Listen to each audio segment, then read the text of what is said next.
asalaamaaleykum mbokki internet Bambey TV asalaamaaleykum waa Sénégal waaye rawatina waa àddina yëpp ginnaaw bu ñu leen nuyee daal di leen ziaraat bu baax di leen jox seen wàccuwaay mbokki internet yi nga xam ne à chaque fois rek Bambey TV nekk en direct dañ koy daal di partagé doo ak ñun gis nga ko ngeen daal di aimé nag partagé ngeen gis ne tey nag yaakaar naa ñëpp ngi ko doon xaar depuis pub bi dugg démb ba tey macha allah gis nga ne fu nit nekk rek mu ngi toog di ko xaar ndax dañ koy dégg tur bi daal di wër fu bari te nit ñi xamuñu ko ndax yombul di feeñ ci caméra yi moom dafa nekk nit bu discret ba tey nag comme Bambey TV moom dañuy dugg fu ne di jaar fu ne ba ñu daal di koy am nag daal di koy def suñu invité découverte tey muy monsieur Omar Sow taalibe Serigne Mountakha Mbacké Bassirou boobu borom PDG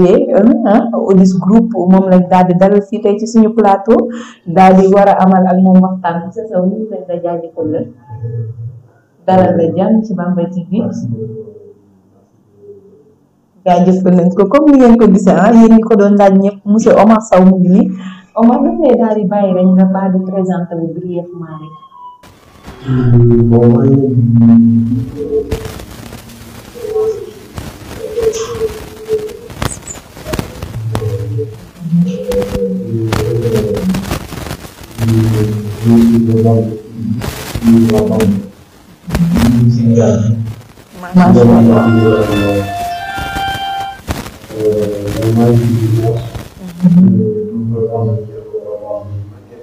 Macha Allah.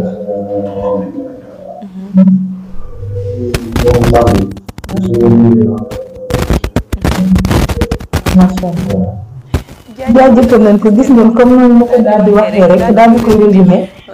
Omar Sow daal di juddoo Bambey yaroo Bambey nekk doomu Bambey nekk ci business macha allah di wuyoo ci turu Bambey fépp fu mu nekk rek Bambey la fay daal di représenté jaajëfal nañ ko bu baax man sama question bi njëkk mooy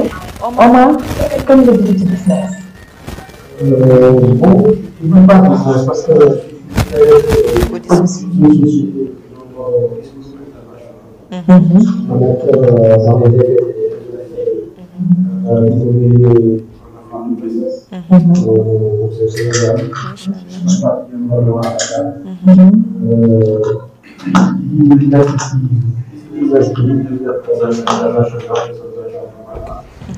transport et autres. business en général bu ñu koy wax mooy koo xam ne nii dafa occupé. loolu yaakaar naa moom la ñuy tuddee business moo tax ñuy utiliser le mot business. mais je ne suis pas un businessman je suis PDG de Odis Group International. am na solo man dafay dikk nag ci Odis Group. Odis Group ñu gis ne PDG Odis Group fan la tur boobu jógee Odis. bon Odis Group ku ma xam-xam ne man Oumar laa tudd sant Sow. suma jabar tudd Duma sant Sène ma jël ko tuddee ko Omar ak Duma Sow mu nekk Odis Group International comme ku ma xam-xam ne man te moom lay deewaale parce que dama ko bëgg su ma nekk jàpp na bu ma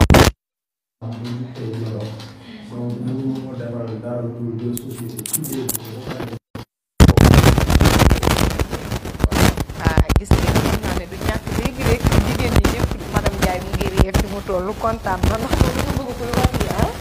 gis nga ko macha allah yéen a ko déggandoo ba tey ci waxtaan bi ñuy am nañ ngeen partagé te ngeen aimé rek ñu ngi démarré waxtaan bi nii ak ki nga xamante ne mooy monsieur Sow PDG Odis Group ngeen gis ne lan moo waral suñu société boobu daal di tudd Odis Group mu daal di koy leeral sama deuxième point nga nekk koo xam ne da nga social. lan moo tax nga visé ci social. wax ni xam nga Amina. man taalibe Serigne Touba laa. damay sant yàlla bi ma mayee chance bi ma may mooy ma juddu fekk suma papa fekk murit suma yaay nekk murit ma ñëw ñettal leen nekk murit te ku nekk xam na murit ban jikko la yor ñun dañu généreux. générosité nekkul nga ñëw di joxe ay xaalis mais générosité mooy li nga yor nga yéene ko ñëpp ñu am ko. ba tax na man lu ma yor damay yéene ñëpp am lool. beneen bi mooy jaar naa fu ne daj naa lu nekk donc dund lu nekk xam lu nekk c'est normal que bu ma yoree dara ma jël ko tas ko mën ko seddoo ak nit ñi parce que yàlla suñu borom dafa sàkk ñaari biir benn bi mooy biir bii ñu yor nit ñi ak biir bàmmeel biir bii lu ñu ciy def suñu borom moo ñu koy jox biir bàmmeel loo ko deful doo ko fa fekk donc képp koo xam ne nii jël naa ma jox la rek soo santul nit c'est vrai que doo sant yàlla mais yàlla suñu borom moo jaarale sa wërsëg si sama loxo mu ñëw si yow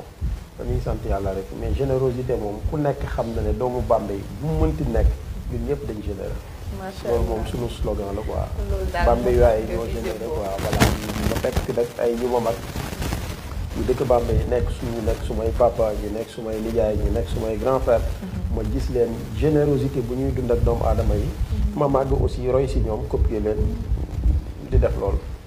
macha allah comme ni nga ko waxee Omar nga nekk comme ni nga ko waxee sa biir wax koo xam ne jaar nga ko ne gis lu ne kon donc li ngay am da ngay préféré di ko partager ak nit ñi ndax ngay fàttaliku ne nit boo dimbali ci benn 5000 francs rek peut-être yomb na trop ci ki nga xamante da nga koy jox waaye anam bi nga koy joxe ak fi nga koy fekk am na lu koy apporter lan nekk koo xam ne tamit da ngay dégg te doo wax loolu moo tax expression boobu nekk ci yow di dimbali nit ñi doomu aadama yi ba pare te doo nangu. waaw mais xam nga ñun comme ni ma koy waxee rek. pourtant sëñ Tuubaa bi ñu teg loxo mi ngi dimbali te du wax. waaw moo tax man comme ndongol Sëriñ Tuubaa laa. te mu nangul ma ko nag parce que sëñ Muntaxa moo ma nangul lool moo ma nangul cërub murit saddeex bi. donc amul lu may def loo xam ne nii dama koy jël di ko wax wala di ko siiwal parce que comme suñu borom moo nu gën a jege suñu buumu baat xam na lu ñuy def bu nekkee ne yéene la wala ngistal la. ñun amuñu jotu ngistal boobu man personnellement awma ko damay def rek te yàlla tax moo tax awma jotu taxaw si ay médias ay auto di wax lu may def ak lu ma dul def. du Sénégal nag parce que bon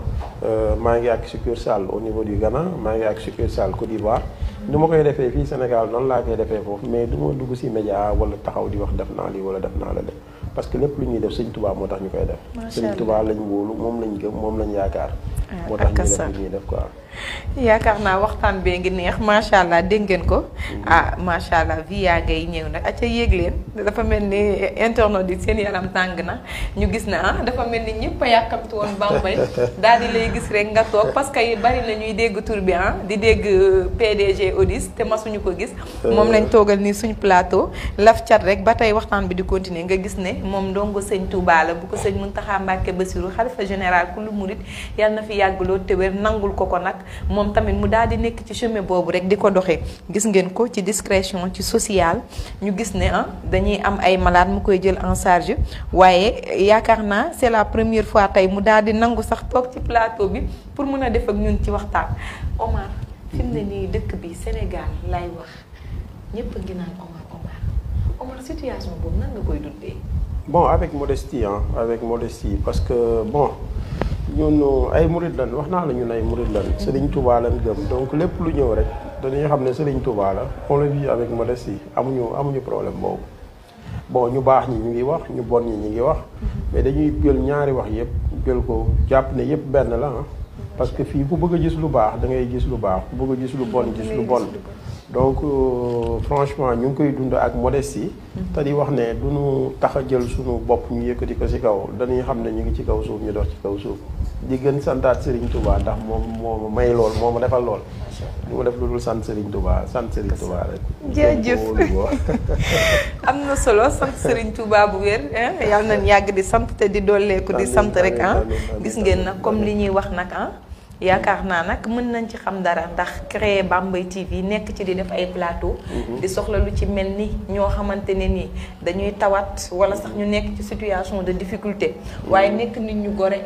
du ñu bëgg a taxaw fépp exposer seen problème mais dañuy gis ne heure bu ñu ci amee cas rek dañuy gis ne Omar daf koy jël en charge faj ko te bu koy faj ñaar ak ñett du ko yëg du ñu def rek ñu nit di ko santaat di ko gërëm à travers Bambey TV li ñuy wax nag àddina moom boo fi bëggee nekk nit ñi da nga leen di def ni leen yàlla def mu noppal la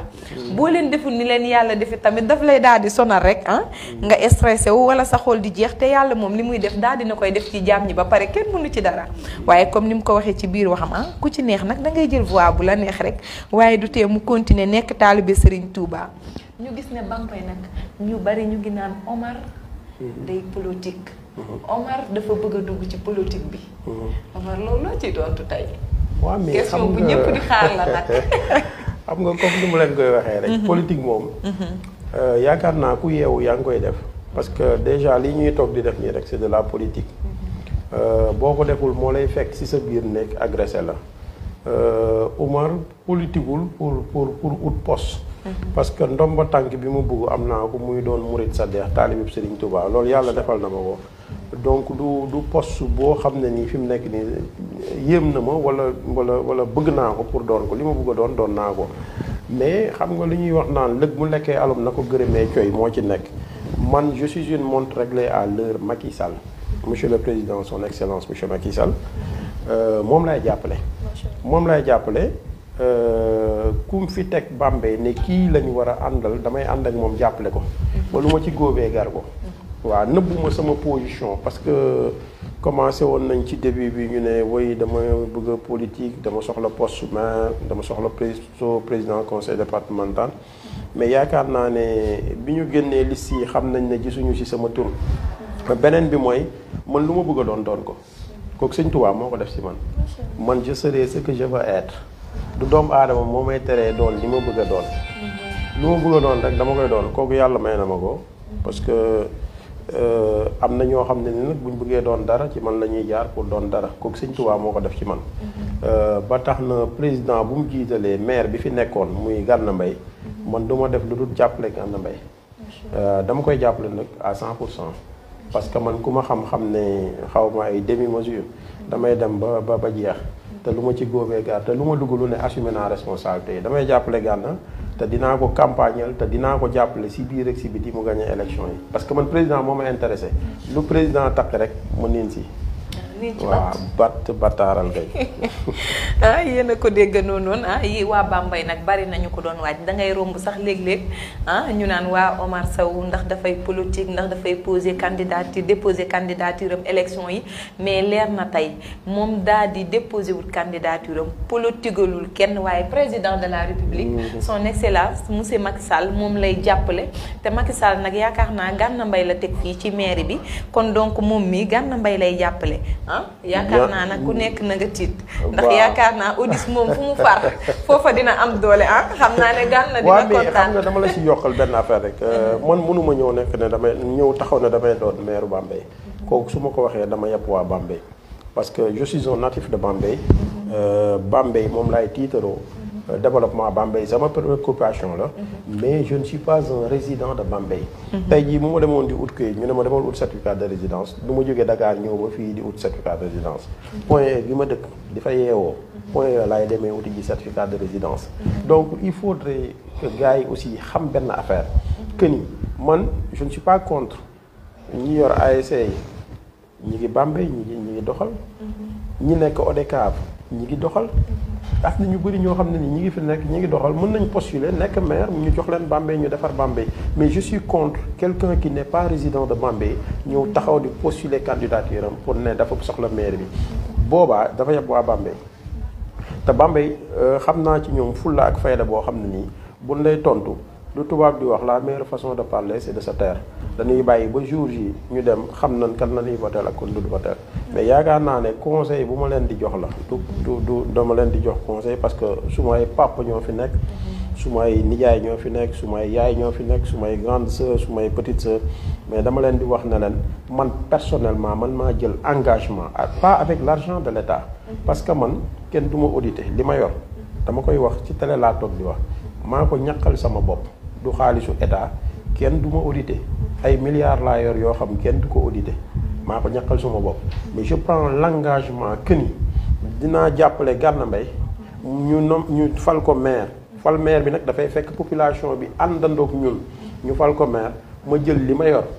créer ay usine Bambey fii nga xam ne fi laa juddoo fi laa yaroo def fi loo xam ne nii jeunes yi dinañ si mën a liggéey def ay infrastructure yëpp loolu man maa jël promesse boobu wax ne dama koy def soxlawu ma si dimbalul état soxlawu ma si dimbalul kenn parce que mën naa ko am naa ko te dinaa ko def sama kàddu nag mooy sama signature lu ma wax dama koy def mais dama ne man maa jël engagement personnel ne dinaa ko gunge bokk ak waa Bambey yépp nag ñu àndandoo parce que Bambey li ko intéressé mooy développement Bambey les Bambeywaay li leen intéressé c'est le développement de Bambey ñoom dama leen di ñaan ñoom ñëpp ñu joxante loxo xam ne ñun ñoo bokk ndey ñun ñoo bokk baay ñun ñëpp nous sommes des Bambeywaay ñu àndandoo jàppale Gana gagné élection yi ma jël li ma yor investir ko Bambey macha allah yaakaar naa loolu nag dina daal di neex jeunesse su Bambey ndax yaakaar naa boobu ba tey ñu ngi bëgg liggéey bëgg yeneen ak yeneen jigéen ñi fi nekk tamit nekk ay jàmbaat trop jàppale leen Gana ñu fal ko nga daal di ñëw indi ay projet Bambey def fi ay usines ñëpp liggéey avec mes partenaires ak say partenaires dégg ngeen loolu yaakaar naa moom loolu moom foo ko wax sax nit ñi duñu ci am xel ñaar ndax comme ni nga ko waxee léegi lu mu wax def ko macha allah ku ci nekk toog fii rek mën nga ko témoigner bu xasee joxe parole am rek jeex na kon nag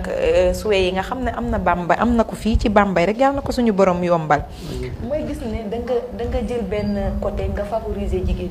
ñi ndax temps yi maa ngi fi doon dégg calebasse émergence mu nekk loo xam ne yaa ngi koy waaj a teg mu nekk ndimbal boo xam ne day jëm ci jigéen ñi est-ce que mën nga ci duggal tuuti bon Amina man ku ma xam-xam ne dama bëgg sama jabar ku ma xam ne aussi dama bëgg suma yaay te xam nga jigéen moom moo ñu jur jigéen moom moo ñu jural suñuy doom jigéen moom mooy suñu sœur ma xam ne lu ñuy wax ne jigéen boo ko jàppalee jigéen ci dëkk mi ngi mel ni garab la boo ko suuxatee rek mu meññ te bu meññee ñëpp mën ci jariñu te nag calebasse de l'émergence boobu yemul ci benn koñ rek Bambey te kii nu mu tuddati wax leen ne leen nañ ma xaar ci décembre bi dinañ gis ne projet yu bëri Odis Group dina ko def au niveau de Bambey parce que man Bambey moo ma ñoraan je suis un Bambeyois du ma dem Kédougou di def ay financement di jàppale ay nit wala ma dem Kolda di jàppale ay nit aw ma jot boobu man li ma ñor mooy Bambey moo ma ñor Bambey lay jàppale te ci mois de décembre bi incha allah dinañ gis ne yooyu yëpp daan ko réaliser bu soobee yàlla gis nañ ko sëñ Touba te sëñ Touba dina ko yombalal nañu lépp ñun. macha allah dégg ngeen ko noonu jigéen ñi nga xam ne macha allah ku ci nekk rek mu ngi naan sama groupement bi waaye nag nee naa la fii laa la ko waxee ci réalisation yooyu bu ci fàtte les dames braves de DVF ñoom tamit ay jigéen yu jàmbaare lañ. sa tata bokk ci muy Ndey Biige. yaakaar naa moom xam na ci dara depuis 5 ans les dames braves yooyu ñu ngi nekk di dóor waar 6 heures du matin dañuy xëy rek. bala ñoo wàcc min bi nekk ay jàmbaar loolu yéen a ko dégg xam naa jigéen ñi moom tey seen xol yi sedd na gis ngeen ko dugg nañ bientôt décembre ngeen gis ne am na projet yoo xam ne ñu ngi koy wàcc pour daal di leen koy defal lépp rek ñu ànd ci ak Odis Group ba tey kooku nga xam ne mooy doomu Bambey bi nga xam ne macha allah social rek moo ko ñor te mu ngi ciy dox wante tamit fi mu ko defee la ko war a defee parce que dëkk ci dëkk juddoo fa yaroo fa màgge fa ngay dem ba suñu borom dénk la ay teraanga sa xel demaat ci dëkk boobu nga dëpp fa yaakaar naa loo fi def rek képp ku xolam set rek wala mu nekk ku baax da cee war a kontaan te gis nañ ne population Bambey dañu fier ci yow nan ngay dundee fierté boobu boo nee Omar Sow ñu ne doomu Bambey la Omar Sow dafa dëpp di defaral waa Bambey dafa dëpp pour jàppale waa Bambey muy ASC yi muy groupement yi muy jigéen ñi fépp rek taalibe Serigne Touba bi yaatu ba képp koo xam ne yaa ngi Bambey ak fépp foo mën a bokk rek bu amee dara xelam directement day dem ci yow mu ciblé la waaye tamit boole la ci xaaru invitation xaaru dara fierté boobu waa Bambey am ci yow nan nga ko dundee Omar. waaw mais xam nga man su nekkee ne suma fierté mooy Bambey. waa Bambey fier ci man du ma def lu dul sant yàlla. sant yàlla bi mooy man lu ma bëggoon am naa ko te lu ma bëggoon mooy représenter Bambey représenter drapeau Bambey te fu ma dem aussi moom laay wax. damay wax ne man doomu Bambey laa te rusuma wax ne doomu Bambey laa parce que nag je veux dire une chose gis nga boo génnee Sénégal si ngay xam doomu Bambey yi lu ñuy représenté parce que dëkk boo mënti dem mënuloo citer 5 cadres te ca biir 5 cadres yooyu amul ñaari doomu Bambey yu ci nekk donc man Bambey suma fierté la donc ñoom ñu fier ma nekk doomu Bambey dafay nekk loo xam ne ni daf may neex quoi et puis fii wax naa la à chaque fois dama la koy wax nee naa la Bambey man su ma ay papa ñoo fi nekk su ma ay yaay su ma ay tata su ma ay bàjjan su ma ay mag su ma ay rak su ma ay sœur su ma ay grande sœur comme su ma ay jabar ñoom ñoo fi nekk et puis ma leen di delloo fierté boobu ñu am ci man ma am fierté bu ko raw si ñoom en tout cas li mu la mën a xamal daal mooy man Bambey laa am moom laa bëgg moom laay noyyee gëw ma leneen naa ku yor sa leneen nag nga téye ko mais man Bambey moo ma intéressé. Bambey moo la ñor macha allah. ba tey may dikk rek sa relation ak politiciens yi nekk Bambey ñu gis ne Omar bi mu dikkee Bambey ku ci nekk rek am na lu mu seq ak yow parce que ku ci nekk da ngay sentir ne soo waxtaanee ak moom day mel ni comme si Omar moom la gën a jege. Omar moom la gën a jibool. mu nekk façon boo xamante ne ni yàlla mayu ko ñëpp parce que di nga ñëw sax am côté boo féete wala nga am mais Omaru ñëpp la ñuy wax. Omar lan moo waral loolu. waaw mais comme lu mu lay wax rek politiciens yi Bambey booy xool dama lay jëlal ku mel ni El Hadj Dia suma rakk la. nga jóge ci El Hadj sama rakk la. mu magoo ma nag nekk rakk joo xam ne nii ju mat rakk. si man rek te du ma rek nekk suma rakk nangul ma nekk magam ku si mel ni Njóoba suma mag la suma yaay la benn côté suma grande sœur la beneen côté bi Njóoba suma yaay la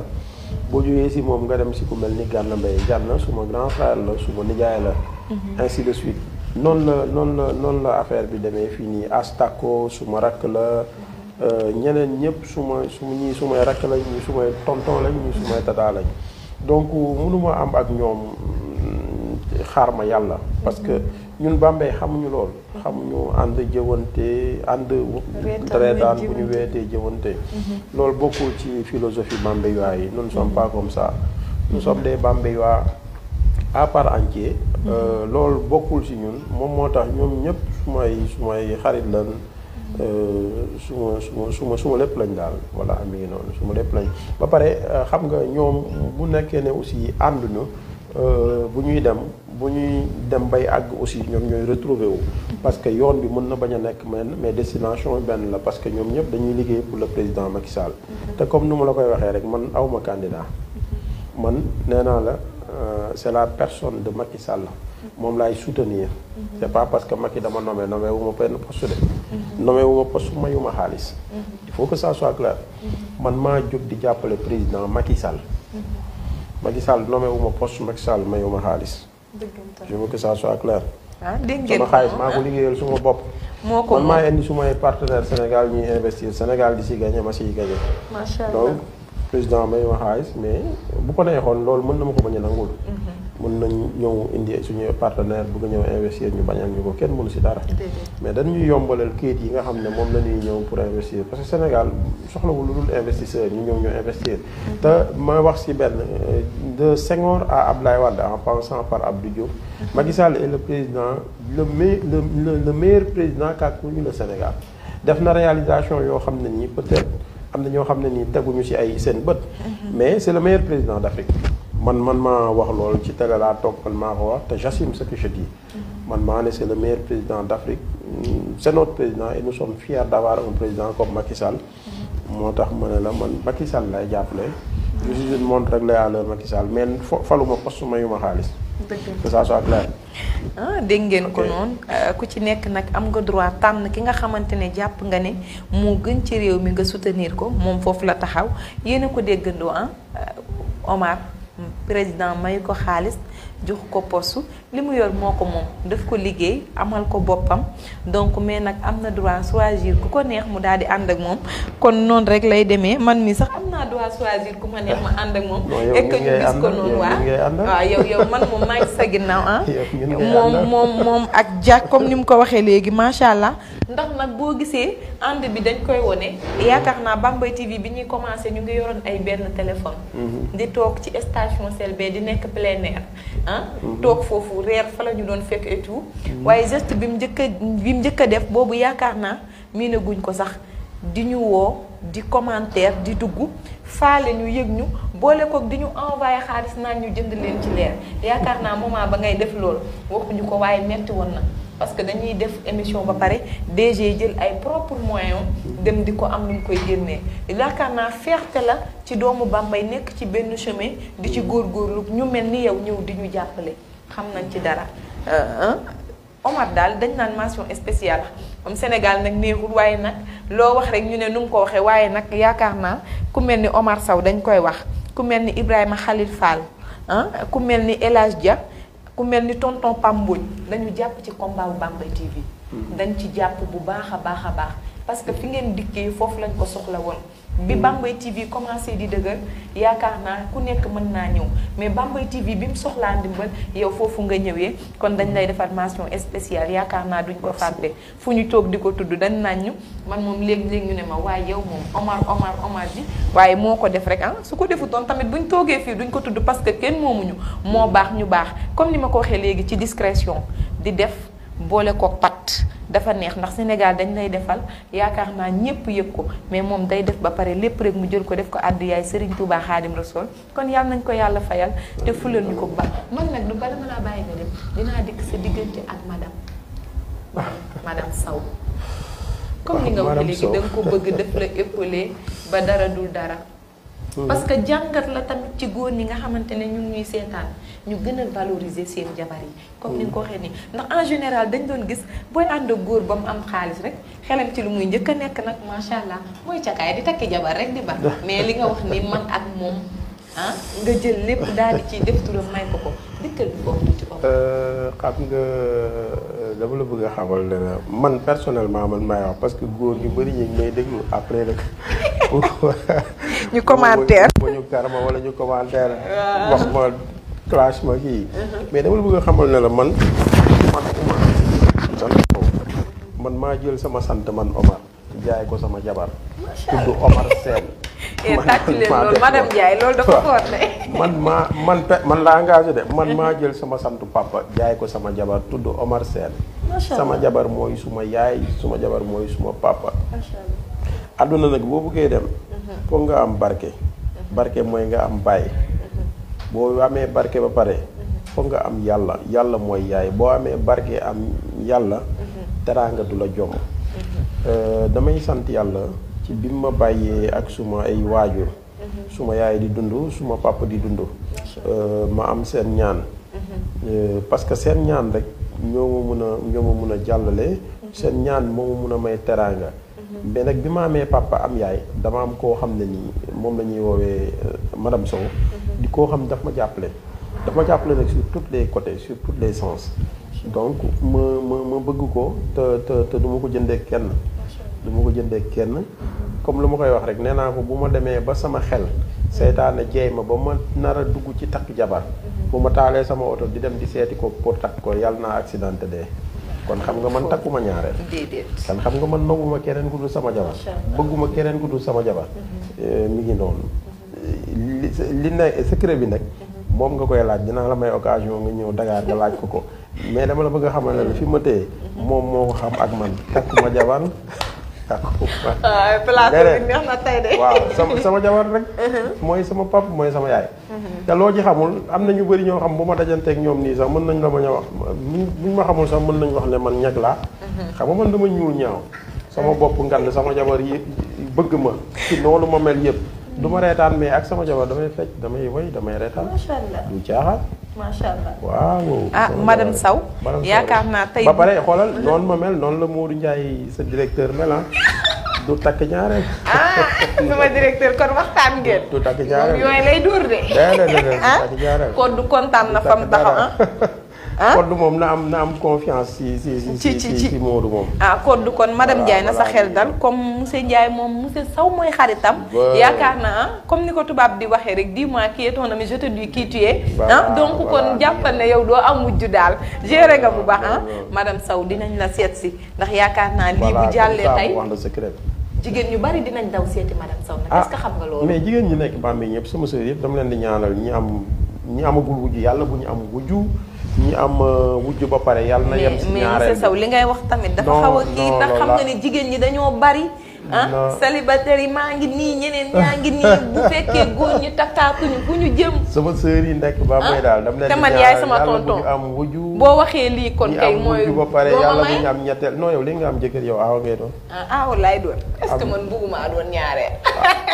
xam nga man damaa ñemee lu métti bëgg defante gis ngeen ko mu nekk nag benn loo xamante ni lu proche la entre ñoom ñaar mook jabaram dafa am solo loolu nag góor bu la sa jabar épaulé évoluer ngeen traverser moment yu difficile yàlla di dem ba changer situation ku gore rek moo mën a wax lii ndax am na ñoo xam ne situation yu gën a pire la ñuy traverser ak seeni soxna waaye buñ ca paree rek fàtte nañ ko yaakaar naa nag ku def ni moom comme niñ koy waxee jabar moom ku ko bégal yàlla daf lay daal di bégal ku def ni moom di nga yokk ci kaw ci kanam de xam naa nag gis na ci njariñ bi mu ko defee moo waral rek mu teg fa tànkam teggu ko man nag damay dikk tey ci jeunesse bi jeunesse bi macha allah dañu bari mais tamit gis nga ko yëngu-yëngu yi dafa jafe Omar lan nga préparé pour Bambey pour jeunes yi soxla na espace boo xamante ne jeunes yi dañ fay divertir yu bari yoo xamante ne ay projet yoo xam ne faaw jeunes yi nag nga woo leen ñu ñëw wax seen bëgg-bëgg pour ñu mën ñu ko réaliser waaw mais xam nga dama lay wax ne la comme mooy lu ma lay wax rek sànq nee naa la gis nga Bambey bëriwul ay ressources mais wala bu ko amee sax bon xamuñu ko xaaj bi xamuñu ko ba tax na comme nu ma démarré woon sànq bi ñuy commencé ma lay wax ci maire Gana Mbaye mairie bi mënul def dara parce que budget bu ndaw la am te fu muy jëlee xaalis bëriwul amul fu mu mën a jëlee xaalis man de man maa wax man maa def ay promesses et c'est des promesses fermes que ni su maire gagné élection yi man personnellement dinaa ñëw ak sumay partenaires parce que je vais te dire une chose donc benn exemple bu ndaw bu mu lay jox ci côté boobu noonu gis nga Bambey dafa bëri ban dafa bëri argile dafa bëri Bambey te matière première bu ñuy defaree carreau argile la te man j'ai des partenaires yoo xam ne nii ils veulent construire des usines de carreau au Sénégal xam nga fu ci mel ni Porokhane on a envisagé de faire là-bas une usine parce que Porokhane dafa bëri ban fu ci mel ni Bambey xam nga mënuma juddoo Bambey ñuy ñëw di defar ay usine di ko def beneen dëkk te Bambey donc dañuy def dinañ def Bambey dinañ def feneen ak feneen ak feneen usine boobu buñ ko ubbee mun na employer plus de 200 personnes donc xam nga 200 jeunes foo leen jël dugal leen yi ciy des mun na bañ a bëri ak yeneen projet yoo xam ne nii mun nañ ko def ak man ak sumay partenaire parce que kenn mënul dara yàlla rek moo mun mais yàlla dimbali na ma ba man avec mes maigres moyens ak suma ay partenaires bu ñu ko boolee mën nañ def lu bari Bambey parce que l'évolution de Bambey se mesure par l'implication de sa jeunesse tey jeunesse yi ñooy acteurs de développement wu suba yi foog ñu jël leen ñu utal leen ay xëy loolu du président moo koy def président du mënul dajale fépp ñun ñi nga xam ne ñun ñoo nekk ay doomu Bambey yàlla dénk ñu ay teraanga ñun ñooy xool teraanga yooyu nan lañ si war a mën a dimbalee waa Bambey mais ñëw jël nit ki may ko benn 1000 francs mu dajeek yow nga may ko benn 5000 mais 5000 bi da koy lekk mu jeex booy may nit ki jën bu yàggee dootoo ko mënati may jën da nga koy jàngal muy napp yow boo demee ba amatoo jën moom mu lay seede jën loolu la quoi. d'accord kon yéen a ko dégg yéen jeunesse bi Omar mu ngi ci projet yoo xam ne macha allah bu sottee rek yaakaar naa jeunesse bu Bambey yëpp nañ ci gis seen bopp. na élection yi jàll rek. macha allah gis ngeen kon élection yi jàppale suñu. moom daal président Macky Sall gagné daal Gana Mbaye gagné Bambey rek. jàpp leen ne seen rêve yëpp dina ko réaliser. loolu man maa ko promettre Bambey yi dama koy def parce que ñun lu ñuy def dañ ciy jiital suñu borom te suñu borom ànd na seeg ñun. donc dañ koy def. bu soobee yàlla. may dikkaat nag ci point boo xam ne dafa sensible. Omar ñëpp ne Omar góoru yaay la dafa bëgg yaayam. macha allah. di am yu bari yoo xam ne comme doom bu nekk rek. liñ naan bu feccum ndiir neexee day ja moo jàpp ci mbagg yi. yaakaar naa tey boo egsee fii da ngay santaat sa yaay bu baax. waaye ci biir sant boobu it ànd ak mbégte. nga daal di nekk koo xam ne da nga jege sa yaay. di def ci moom yu bari macha allah. yaa ngi Dakar mais mel na ni yaa ngi Bambey ci moom. ba ñu am ci lu ñu leer ndax yaakaar naa ñun mën nañu xëy di wër Bambey ba ngoon jot di am information. sa diggante ak sa yaay. waaw mais suma yaay suma xarit la xam nga suma yaay moo ma meññ tey ba ma mun a doon li ma doon. macha allah donc muy sama yaay di yaayu keneen moo si bokk yem boo yaakaaree ne defal nga sa yaay du rëy yaa ngi nax sa bopp. mi ngi mel ni nga dugg taxaw ci kaw suuf si suuf nu mu toll nga jël si benn pepp suuf téye ko. parce que yaay kenn mënu ko fay yaay bi la ëmb juróom-ñeenti weer matu la wasin la. jël la nga nekk bébé mu lay nàmpal di la téye ba nga toll fii nga toll. donc yaakaar naa ne boo ko bootoon yóbbu ko mag daw ak moom safa ak marwa ñàkkul dara mënoo ko fayuloo ko mais maa ngi jéem a kës néew heure bu ma xëyee du ma génn sama kër te boobu ma suma yaay mu ñaanal ma dinaa ko mu ñaanal ma du ma toog ñaari fan ñetti fan te ñëwuma ci sama yaay parce que kat naa la xamal benn affaire am na ñoo xam ne nii ñi ngi am ay teraanga te dañuy toog am lu leen naqari ñu jooyee lu tax parce que gisuñu seen papa gisuñu seen yaay pour seen yaay ak seen papa mun a mos ci seen teraanga man nag damay sant yàlla ci ba mu mayee chance bi mooy ma ñëw fekk suma papa fekk suma yaay ñoom ñépp ñu nekk di dund li ma yàlla dénk kës néew ma koy bokk ak ñoom loolu moom chance la boo xam ne ni damay gën a santaat yàlla julli si yonent bi sallallahu alayhi wa sallam di sant Serigne Touba bu wér a wér waaw loolu moom chance la quoi. macha allah ngeen dégg ko mu doon wax ci digganteem ak ki nga xamante ne mooy waajuram bu jigéen ñu koy ñaanal gudd fan moom tamit ak wér bu baax. yàlla yokk wéram bu baax bàyyi ko ci kanamu njaboot gi maman Diallo dundal wéral guddal fan macha allah ko yaakaar naa ko am doom boo xamante ne nii macha allah fa mu dëkk moom ferte la fa doo def lu dul sant yàlla rek ndax jigéen bu nekk loolu ngay ñaan yàlla boo demee ba yàlla jox la njaboot googu nag daal di bokk ci njaboot gi nga xamante ne nii dañ leen di tudd fépp ci àddina waaye Omar mi bokk na ci moom tamit taalibe Serigne Touba bi nekk Murid Sadex nee naa la comme ni mu ko waxee sëñ Muntaxa daal di ko koy nangul ngeen gis waxtaan bi ñu ngi koy am ak moom mën ngeen aimer partager rek ba tey ci commentaire yi ku ci am question booy laaj tamit boo ñu ko posé rek monsieur Sow dina na ko daal di répondre directement noonu ngeen daal di koy dundandoo ak ñun.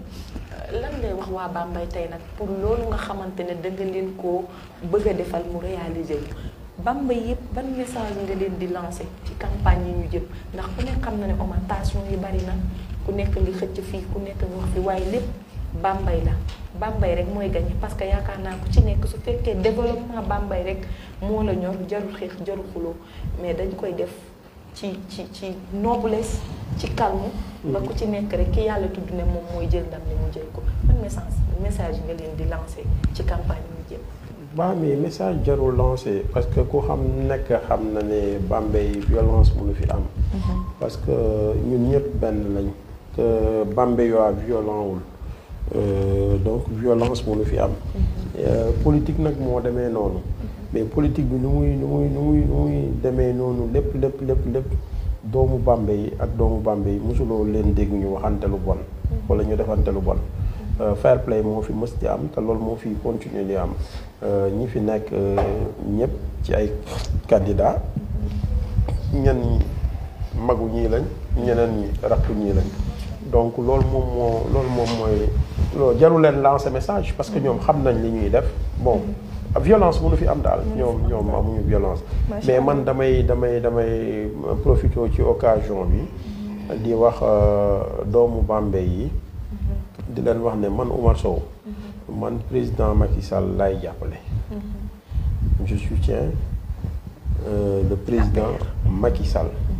je ne suis pas membre de l'APR bokkuma ci benn parti politique mais je soutiens le président Macky Sall jël maire sortant bi mu reconduire ko en la personne de monsieur Gana Mbaye donc Gana Mbaye lay jàppale di ñaan di lancer appel waa Bambey ne leen képp koo xam ne nii daf ci pare woon pour jàppale ma yaakaar ne damay dem nekk candidat pour politique candidat boobu mooy monsieur le maire Gana Mbaye man duma candidat ci dara